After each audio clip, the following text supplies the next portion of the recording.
여러분 안녕하세요. 인문학평론물을 운영하는 문학평론가 오홍진입니다. 오늘은 옛이야기 속에 등장하는 연인들의 사랑 이야기를 살펴보는 시간으로 우리 옛이야기인 우렁이색시를 더불어 읽어보도록 하겠습니다. 이야기를 시작하기 전에 옛이야기의 설인 금기에 대해 먼저 이야기해 보렵니다. 부잣집 며느리가 있었습니다. 시아버지는 고약한 구두쇠라 그 마을 스님이 걸식을 오면 바랑에 마른 똥덩어리를 집어넣는 게 예사였습니다. 한마디로 베풀 줄 모르는 사람인 것이죠. 그럴 때면 며느리가 나와 스님에게 사과를 하며 보시를 합니다. 자기만 아는 시아버지를 하늘이 그냥 놔둘 리 없지요. 하늘이 부자를 낸 이유는 가난한 이를 보살피라는 것이지 자기 혼자 잘 먹고 잘 살라는 게 아닙니다.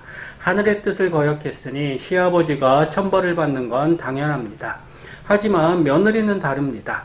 며느리는 시아버지와 다르게 마을에 사는 가난한 이들을 보살폈으니까요. 스님이 며느리에게 살 길을 알려줍니다. 비가 내리기 시작하면 아이를 얻고 산꼭대기로 올라가 살 길을 도모하라고 스님은 말합니다. 여기까지 말했으면 좋은데 스님은 조건을 겁니다. 산으로 올라가는 도중 뒤에서 어떤 소리가 들려도 돌아보지 말라는 것입니다. 며느리는 뒤를 돌아보지 않았을까요? 그럴 리가 없습니다.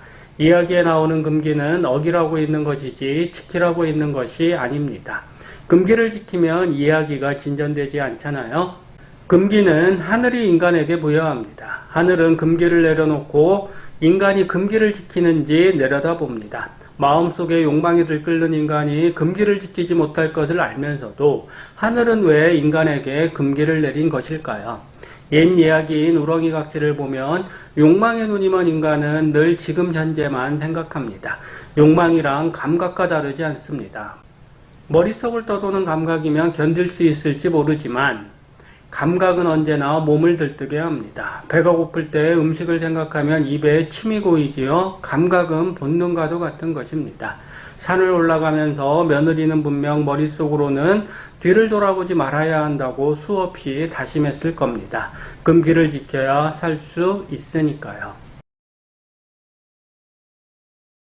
며느리는 그의 뒤를 돌아봅니다. 그리스노마 신화에 나오는 오르페우스도 이승의 빛이 보이는 곳에서 죽은 아내를 뒤돌아봅니다. 이승빛이 보이는 곳은 이승이 아닙니다. 저승입니다. 오르페우스는 저승에서 이승빛을 본 것이지요. 그걸 알면서도 오르페우스는 저도 모르게 뒤를 돌아봅니다. 아내를 보고 싶은 욕망은 몸을 들뜨게 합니다. 지금 이 순간에 매이면 주변을 돌아다볼 정신은 완전히 사라집니다. 사랑에 눈이 먼 사람은 군중 속에서도 사랑하는 사람을 쉽게 찾아냅니다. 빛이 오로지 사랑하는 사람의 머리 위로 내리고 있습니다.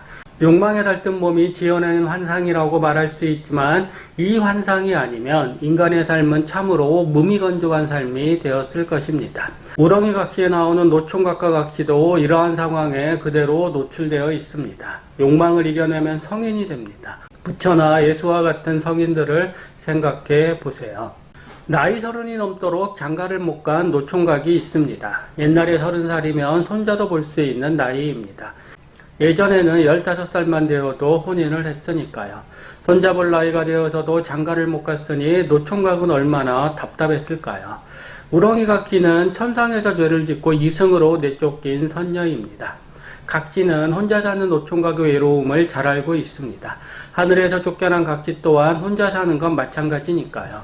논에서 김을 매던 노총각이 힘든 농사지어 누구랑 먹고 사나 하며 감탄을 하면 우렁이로 사는 각시는 나랑 같이 먹고 살기라고 응수합니다. 물론 노총각은 소리만 들을 수 있습니다.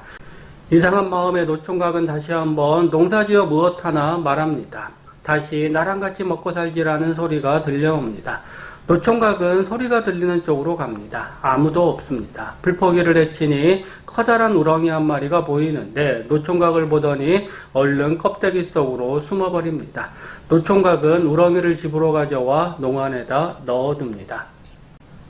천상에 살던 여자와 이승에 사는 남자가 인연을 맺는 이야기에는 늘 금기가 뒤따릅니다. 나무꾼과 선녀에서 나무꾼에게 선녀가 목욕하는 곳을 알려준 노루는 아이 셋을 낳기 전까지는 선녀에게 날개옷을 내어주어서는 안 된다고 이야기합니다. 잘 알다시피 나무꾼은 노루가 들려준 금기를 어기지요. 우렁이 각시에는 어떤 금기가 나올까요? 노총각이 밖에 나가 일을 하면 우렁이는 각시로변에 점심상을 차립니다. 매번 그런 일이 벌어지니 노총각도 누가 이리 정성스러운 밥상을 차리는지 정말로 알고 싶습니다. 우렁이 각시가 자기를 드러내지 않으면 사실 노총각은 아무것도 할 수 없습니다. 하늘이 내린 금기를 우렁이 각시가 먼저 어겼단 얘기지요. 노총각은 일하러 나가는 척 밖으로 나갔다가 이내 집으로 돌아옵니다. 키를 뒤집어 쓰고는 부엌 구석에 숨었습니다. 점심때가 되니 방 안에서 색시가 나오네요. 눈 깜짝할 사이에 점심상을 차리고는 방 안으로 들어갑니다. 노총각이 문구멍으로 들여다보니 색시는 방 안에 밥상을 내려놓고 농안으로 들어가려고 합니다. 노총각은 앞뒤 잴 것 없이 얼른 방 안으로 뛰어들어갔습니다. 그리고는 색시를 꼭 붙들고 같이 살자고 외쳤습니다. 날마다 노총각을 위해 점심상을 차릴 정도면 각시도 노총각에게 마음이 있다는 얘기잖아요. 색시는 아직 때가 되지 않았다고 말합니다. 며칠만 기다리면 때가 되니 그때까지 기다려달라는 색시의 말을 노총각은 듣지 않습니다. 때가 차지 않고 같이 살면 반드시 슬픈 이별이 따를 거라는 색시의 말이 욕망의 눈이 먼 노총각 귀에 들릴 리가 없지요. 항상 그 며칠, 그 몇 시간이 문제입니다. 욕망을 절제 못한 노총각 잘못만도 아니지요. 색시 역시 제 마음을 누르지 못하고 노총각 앞에 모습을 드러냈으니까요. 노총각은 이렇게 해서 우렁이 각시를 얻어 꿈에 그리던 삶을 살게 됩니다. 하지만 우리는 이미 두 사람이 헤어질 거라는 걸 알고 있습니다. 과연 얼마 지나지 않아 두 사람을 갈라놓는 권력자가 나타납니다. 우렁이 각시는 하늘나라 선녀였습니다. 한 번만 봐도 누구나 반할 만한 아름다움을 지닌 여자였다는 얘기지요. 해가 기울도록 돌아오지 않는 남편을 찾아 각시는 점심때 마련한 음식을 광주리에 담고 들러 나갑니다. 집에만 있던 우렁이 각시가 드디어 바깥사람과 대면하는 순간이 온 것이지요. 하필이면 그날 고을 사또가 행차를 합니다. 사또와 마주치면 무슨 일이 생길까 두려워 각시는 얼른 길 아래 풀 덤불 속에 숨었습니다. 숨는다고 벌어질 일이 벌어지지 않을까요? 가마에 탄 사또 눈에 풀 덤불을 밝히는 환한 빛이 들어옵니다. 사또는 신비로운 빛에 매료되어 통인을 보냅니다. 각시는 통인에게 신 한 짝을 건네주며 자기는 모른 척 해달라고 부탁합니다. 사또가 못된 놈이란 걸 통인도 알고 있었나 봅니다. 통인은 사또에게 그곳에는 신 한 짝밖에 없다고 고합니다. 사또가 보니 풀덤불 속에서는 여전히 환한 빛이 새어나오고 있습니다. 사또는 통인을 다시 보냅니다. 각시가 다시 은가락지를 주며 자기가 있는 걸 비밀로 해달라고 말합니다. 통인이 은가락지를 가져오자 사또가 버럭 화를 냅니다. 신과 은가락지 주인을 냉큼 가져오라는 것이지요. 통인은 더 이상 사또를 속일 수 없습니다. 자기 목이 날아갈 판이니까요. 예상대로 사또는 우렁이 각시를 보고는 첫눈에 반합니다. 제가 타던 가마에 태워서는 강제로 관하로 끌고 가네요. 남편이 들에서 기다리니 보내달라는 각시의 말은 허공으로나 흩어질 뿐입니다. 참 못된 사또지요. 백성을 지키라는 권력으로 백성을 좋다라는 건 예나 지금이나 다르지 않은 모양입니다. 각시는 더러운 눈물을 흘립니다. 금기를 어기는 순간 이런 상황을 예상했지만 행복한 시절이 이리 짧게 끝날지는 몰랐습니다. 해가 다 기울어서야 집에 들어온 남편이 큰 소리로 각시를 부릅니다. 각시가 걱정할 것 같아 한 걸음으로 달려왔건만 집안 어디에서도 아내를 찾을 수 없습니다. 정신없이 이리저리 아내를 찾아 돌아다닌 남편은 고을 사또가 아내를 데려간 사실을 알게 되었습니다. 당장 관하로 달려가 아내를 찾아오고 싶지만 사또가 아내를 순순히 내어줄 리 없습니다. 농사나 짓는 남편이 어떻게 권력을 쥔 사또를 당해낼 수 있겠어요. 남편은 그때서야 금기를 어기면 슬픈 이별이 있을 거라는 각시의 말을 이해합니다. 사람들은 언제나 이렇습니다. 사건이 벌어진 다음에야 그 전에 일어난 일을 곱씹게 되지요. 일이 벌어진 다음에 후회한들 일어난 일을 돌이킬 수는 없습니다. 가뜩이나 상대는 사또입니다. 상하기천이 분명한 사회에서 미천한 남편이 어떻게 신분이 높은 사또에게 저항할 수 있을까요? 남편은 날마다 관아 주변을 서성거렸습니다. 혹시나 하는 마음으로 아내 얘기를 꺼냈지만 그럴 때면 사령들이 나와 죽지 않을 만큼 남편을 매질했습니다. 매질을 당해 몸이 상했는데도 다음 날이면 어김없이 남편은 관아를 찾았습니다. 몇 달을 두고 관아 앞에서 통곡하던 남편은 그만 가슴에 맺힌 한이 치받쳐 죽고 말았습니다. 남편이 죽고 난 뒤 파랑새 한 마리가 아내가 사는 관아뜰을 돌면서 애처롭게 울었다네요. 우렁이 각시는 어찌 됐을까요? 각시 또한 남편 생각에 시름시름 앓다가 남편 뒤를 따랐습니다. 각시도 죽어서 파랑새가 되었는지 마을 사람들은 이후로 파랑새 두 마리가 한시도 떨어지지 않고 같이 날아다니는 모습을 보게 됩니다. 금기를 어긴 두 사람은 이렇게 죽음으로 금기를 어긴 대가를 치릅니다. 앞서 얘기한 며느리도 뒤에서 들려오는 커다란 소리에 놀라 뒤를 돌아봤다가 돌이 되지요.